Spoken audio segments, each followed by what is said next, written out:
Hey, first activity in Excel. Welcome. Excel is an awesome program. I love it. I hated it at first when I was your age because I couldn't use it and it was frustrating. But by the end of this class, you guys are going to be pros in it, okay? So here we go. This is the first activity. It's pretty simple. Shopping list. All this is just to get you used to moving around the cells, unlike you're used to in Word, where it's just like a Word document and you have to move around. Excel's great because anywhere you want to go on the whole screen, you can just click, and it's great. But sometimes it's frustrating as well. So once you type this up, you just want to type it exactly how you see it. Type your name here, and obviously 2018 right here.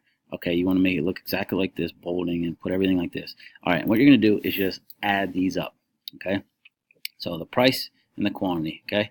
If you know other ways of doing it, that's fine, go ahead and do it. But right now, I'm just going to ask you that you do this the simple way.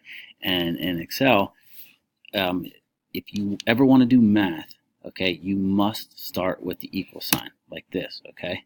So if I just went like this, let's get rid of this. Let's say I did equal. Already Excel thought I was doing math. All right, so if I asked you to do 2 plus 2, look, Excel's like, oh, Mr. Hakam just wants to display 2 plus 2. All you have to do, if you actually wanted to use Excel as a calculator, you just click in here. Two ways. You can go up here to do it, or you can click back down here, and I just did a double click. So you always must do equals. Now Excel is going to say, oh, this person wants to do math. So you can click the check, or you can just hit enter. So look, equal 2 plus 2, boom, 4. All right, so now 4 is displayed there. If somebody was looking at this Excel spreadsheet, they would just think that's a 4, but actually click on it and look up here. This is the formula bar. You can actually see what's going on behind the scenes, okay? So I'm going to delete that. All right, so we want to do equal, and we want to do 109, and the quantity multiplied, so that's just shift 8. We want to multiply by 1, and we get a total of,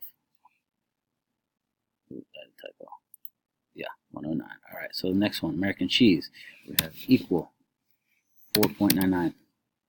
We're going to multiply it by the 2 that we got, hit enter, and it is 998, okay? Equal 219 multiplied by 1, enter, okay? Just go down, do this for all these, please. You don't have to worry about getting the total right now. Just practice doing equal 3.99 multiplied by 1. Just practice navigating Excel and doing basic math, okay? That's all you have to do for this one. Save this Excel shopping and submit it when you're done. Thank you.